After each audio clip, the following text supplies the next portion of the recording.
It is a minstrel show. Kamala's campaign is a minstrel show. If you are black and you are still voting for her, you should be ashamed of yourself. You have absolutely no dignity.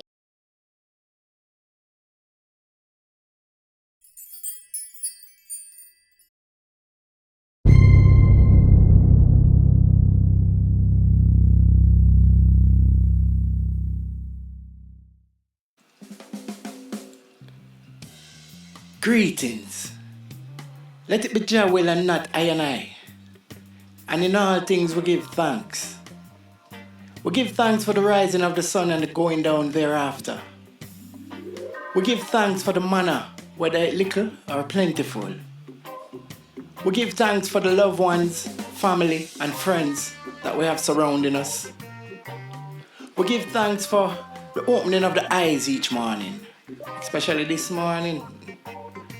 And most of all, we give thanks for life. Welcome to Deep Truth, where we take a look at a wide range of topics and add our 2 cents to the reasoning, to the situation being discussed. Thanks for choosing us, watching us. So many channels, you could be anywhere else. And without viewers, the mission is futile. And as we try to put a positive spin on each topic that we discuss, we still have to keep it straight and truthful. And with that being said, today we have an interesting topic. As seen in the thumbnail, we're going to cover Kamala Harris and her heritage, especially her Jamaican heritage. We're going to watch a Candace Owens video, She's been relentless at this topic. Weeks and weeks. Researching in Jamaica, in America, worldwide actually, for the truth of the history of the Harris family. We know the Harris family is the father of Kamala. The Indian side is her mom. So we know about that side and clear what that side is. So the question is, where does she get the blackness from? And what is her black heritage? What is her heritage in Jamaica? What is the Harris's family's heritage in Jamaica? Very interesting, a lot of discoveries, and in all honesty, by what I see, you would have to say there was some amount of dishonesty, mistruth, misinformation, to say the least. But you be the judge. Let's dig in. And of course, there is the very real fact that I am in contact with members of Kamala's own family. You've noticed I have not shared their names. There's a reason for that. They are asking for some level of protection. She's got a lot of family members, a lot of white family members that just did not make her book, her treasure trove of BS. Wow. Candice come out like fire. BS, she call her book.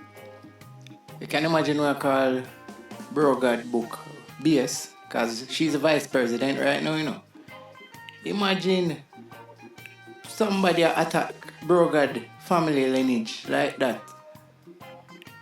From a little man take up a phone and say something about Brogard, them gone feed. Boy, it's a difference. But here Candace, start out, highlighting that Kamala would have definitely had white family, which everybody would have suspected, that she eliminated when showing her genealogy and showing her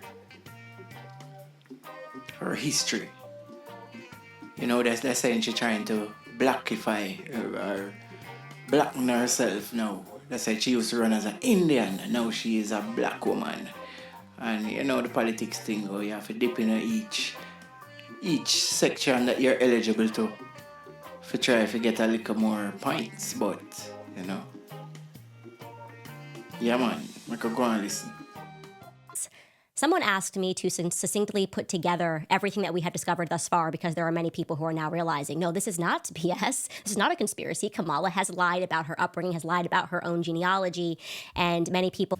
Well, sometimes I wonder if somebody really asks her or she just wants to put it out there, but I think a lot of people really realizing that something is amiss, Something not add up, as we would say in Jamaica. And since this is a Jamaican heritage topic, we thought we'd give it a little script, you know? Get a little view and see what's happening over this side here. Now, when she mentioned about, you know, putting all information together, chronicling it, you know, it's a very serious thing because I've been watching her for weeks and let's just say it's a lot of information to digest. That it is just political blackface. She fails to mention that she is majority white. She fails to mention her white family members, her many white family members. Political blackface. Boy, strong words. How many of us know about the blackface culture in America?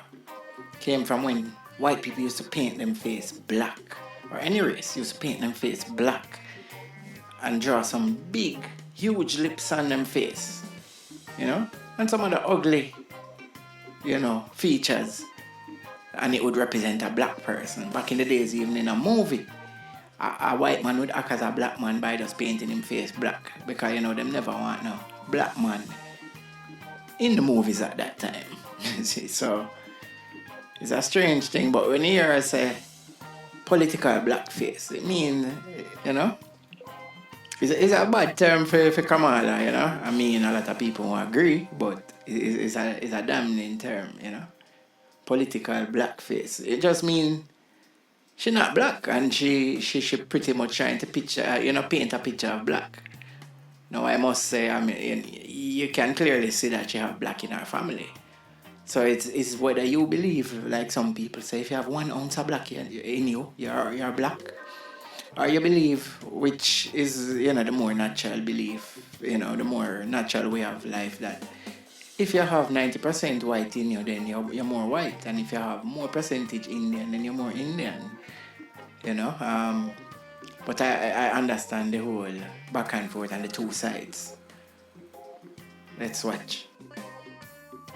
Visiting my Uncle Freddie in Harlem. Harlem, haha, get it, black people, haha. I like Harlem. I like fried chicken. I like black-eyed peas. Yeah, and it turns out that guy in the background isn't even her Uncle Freddie. Harlem was always a magical place for me. Okay, cool. Uncle Freddie. Boy, it's a funny thing. If you've been watching the series, you know, she have shown some of these pictures already. And I remember initially, when she showed the picture of Uncle Freddie, she questioned it. She was wondering if this was just a man, you know, a black man standing up serving whatever he's serving. And them take a picture with him and say, he's our uncle. Yeah, man. I mean, further down, they found out that Uncle Freddie wasn't really our uncle for real, but we don't even know if Uncle Freddie was that man. It's a funny thing. But she piece by piece, you know, try to break it down and dispel all of the little connections that Kamala would have been, you know, used to show that she's black. I am black. I'm a Negro. Accept me, everyone. See, I'm just like you guys. They ain't like us, she said. They ain't like us. The BET Wars. Girl, they ain't like us. No. Kamala, you ain't like us, okay? You ain't even kind of like us. They not like us. They not like us. They not like us. Yeah, man, big up Kendrick Lamar, you know? Next Super Bowl feature. But here, Miss Owens quoting Kendrick, telling Kamala, you ain't like us. You know, that's one of the things where resonate the most right now in this 2024 in the black culture in America. But the they not like us comment, you know, could relate to both of these characters. Kamala is not like the black culture. We could break that down deeper. But Candace, even though I think of her as a pro-black, she's not like the culture, what they call the culture over there, which is like what we call dancehall culture here. You know? That's not Candace Owens, you know? That's not her, but... yeah, man. Some people that look upon it and say, yo, you not like us either, you know? So, I guess, you fling you fling stone in a glass house. Or if you live in a glass house, don't throw a stone. Yeah, man, that kind of situation are going right there, so. It is a minstrel show. Kamala's campaign is a minstrel show. If you are black and you are still voting for her, you should be ashamed of yourself. You have absolutely no dignity to allow this to happen, to have her get caught, and to basically turn the other cheek and go, oh, well, at least she's not Trump. My God, my God. My God. You hear what she said? If you're black and you're still voting for Kamala, you should be ashamed of yourself. Yeah, I know a lot of Jamaican family members over there voting for her, and I think the same them should be ashamed of themselves, but it's not about the whole race thing for me, Yeah, man. They have the Korean agenda, Them have the Korean agenda going, the box of Korean agenda. We don't highlight nothing and get demonetized or anything before we reach anywhere where we even reach, but the Korean box them, man. The Lean Nation. That's a Kamala, and you can do some research on it. So me wonder how the Jamaican them, and a lot of the Christian them, strong Christians, in support of, this. And they might contrast it with Donald Trump, but you don't have to vote. If too evil upon the thing, then just don't vote. I'm not saying Trump evil or not. I'm not saying him racist or not either, because I can't confirm. What may I say? One evil clear, one evil might be unclear, whichever side. Cause to one, Trump racist and it clear saying racist. And to the other, Kamala definitely lean way, way, way left, too far left. So sometimes I wonder how people justify it, but sometimes I see them emotional about it, and it don't even make sense to talk to them because them get passive aggressive, Yes, I. But of course, it was this photo that immediately caught our attention. It was the notorious photo of Grandma Beryl.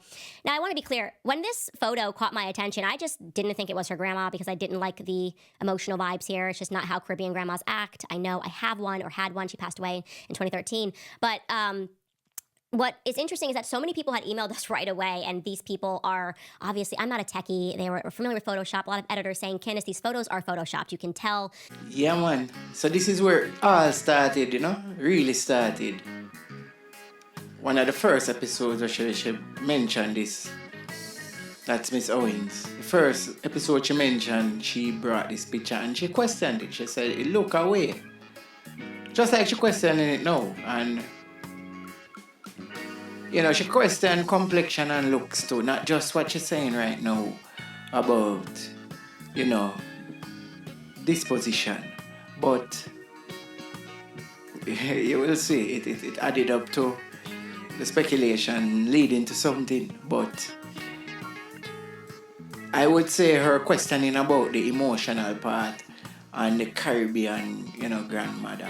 She have one, and, condolences to her Caribbean grandmother, but people are people, and everywhere you go, you never have the same or anything. So you have some people who just, not really social, and even with them family members.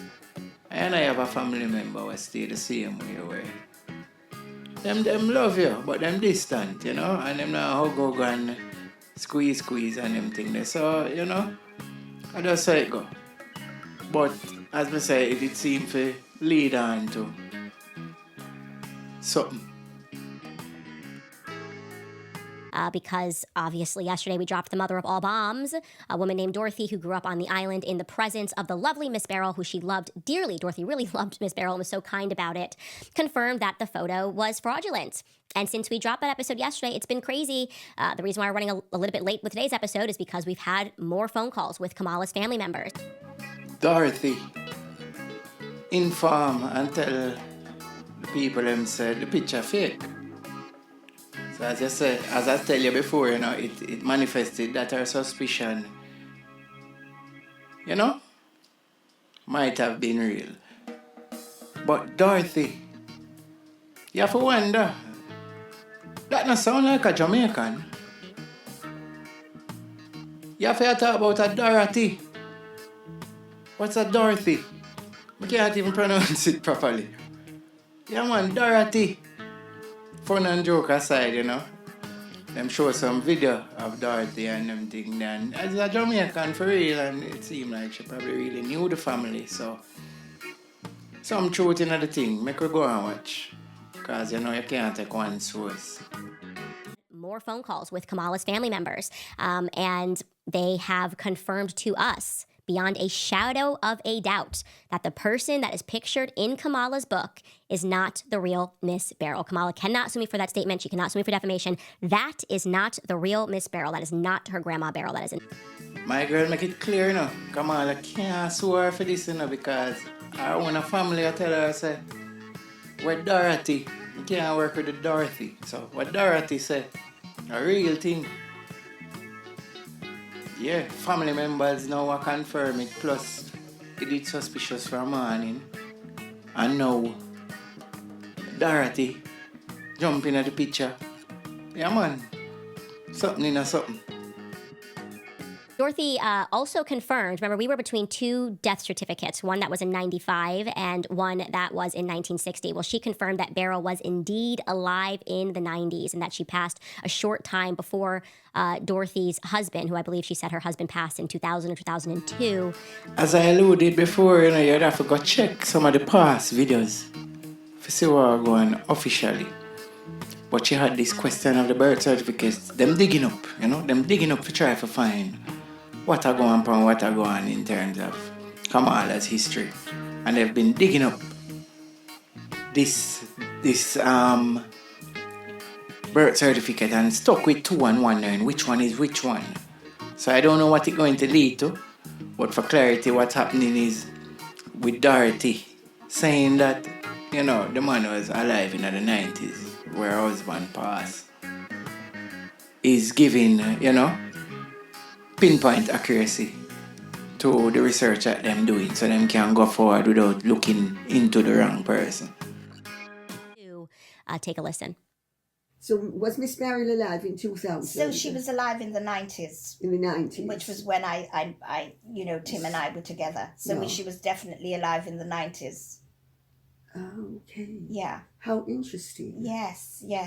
That's really intriguing, Yeah, Dorothy. yeah. What a pity you don't have a I photograph. know. Oh Dorothy, Dorothy.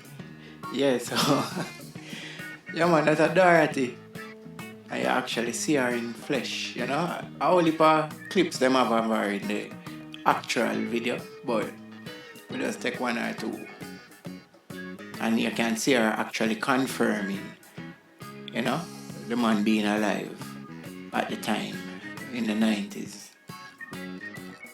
In touch with Dorothy because, we have withheld information from the public that she clearly knows. So I know that Dorothy is the real deal. She knew Kenneth Harris. The reason I have kept sort of this enigma of Kenneth Harris is because it's been very difficult for us to find information on him. So now I'm going to open this up to the public, okay? Yeah, man, so she just say, Dorothy is a real deal, Dorothy, real deal in terms of the information that she provide and the confirmation that she gets so far. Cut off B-side still, but she go into Kenneth now. Kenneth would have been Kamala's uncle, only uncle, on the father's side at least. We don't know much about the mother's side right now, but it would have been Donald Harris' brother, Donald Harris is her father.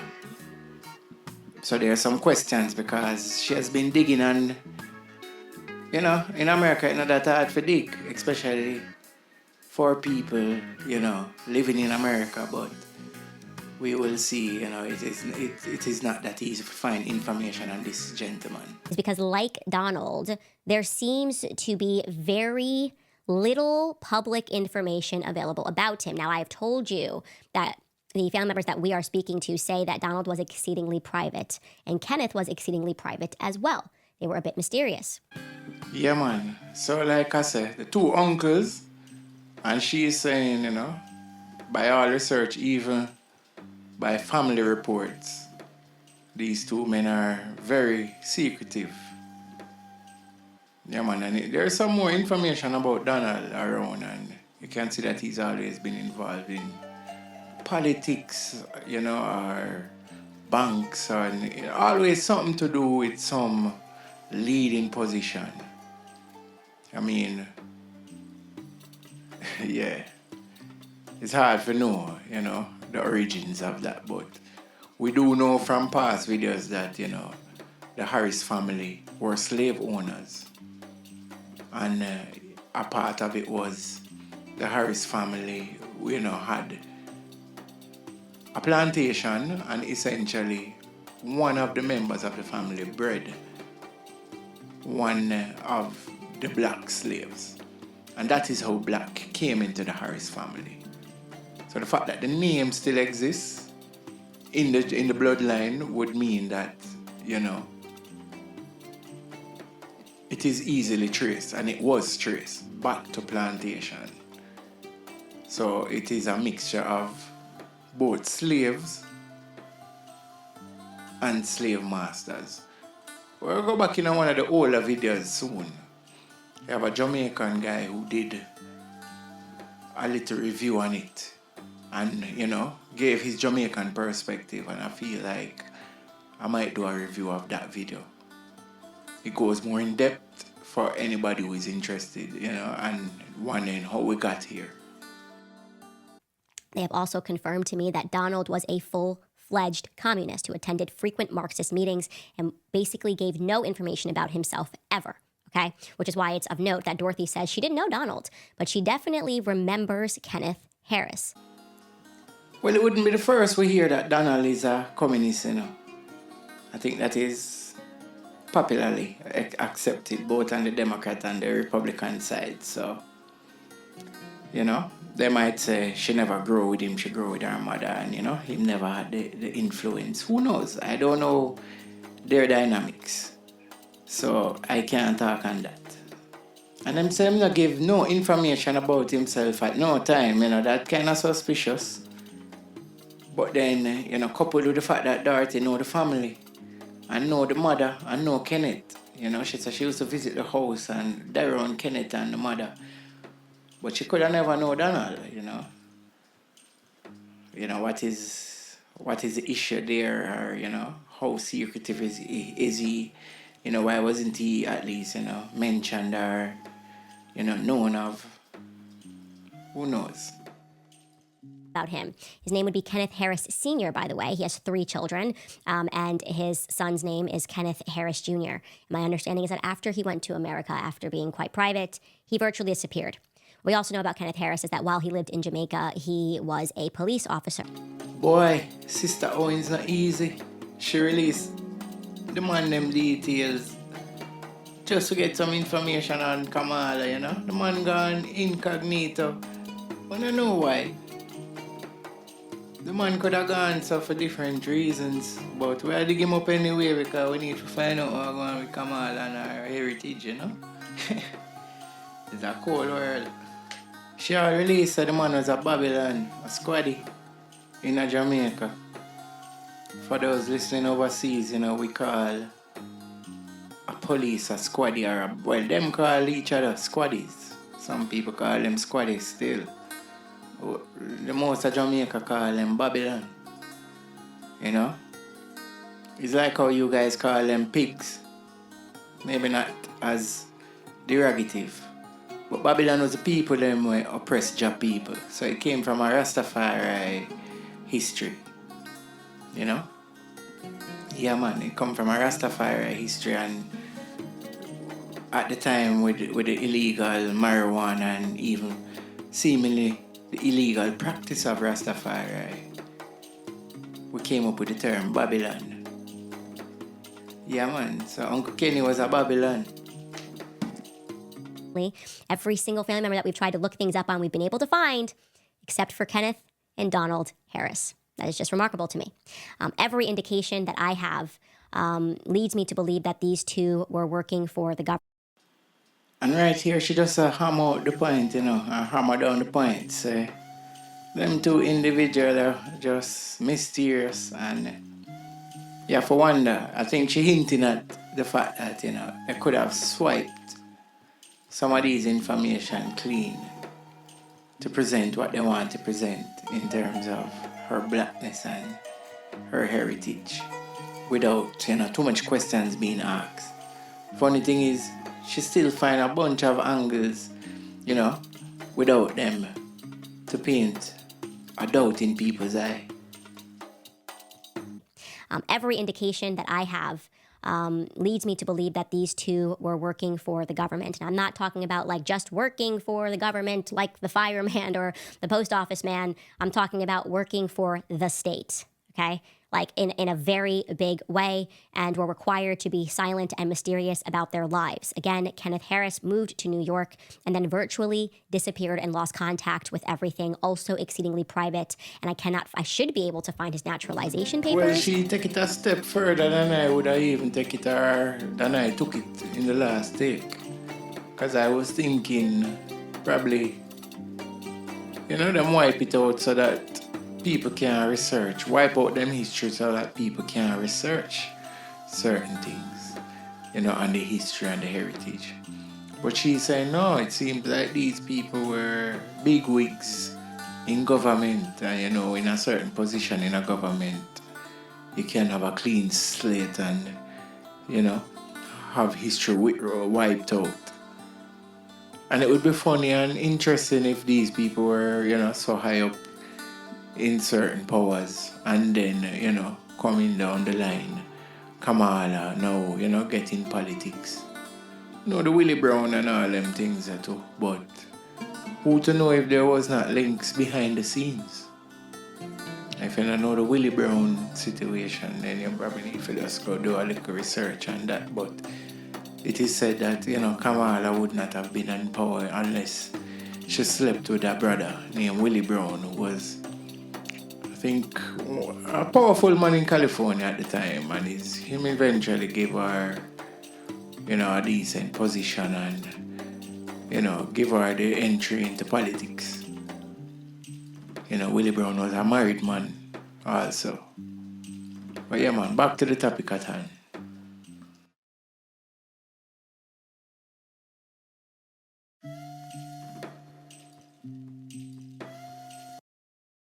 Ahead of us. I'd also like to, before the weekend, point out again to you a woman that I deem to be of interest. Now, we have nothing concrete about this woman. I'm simply bringing her to the public's attention again.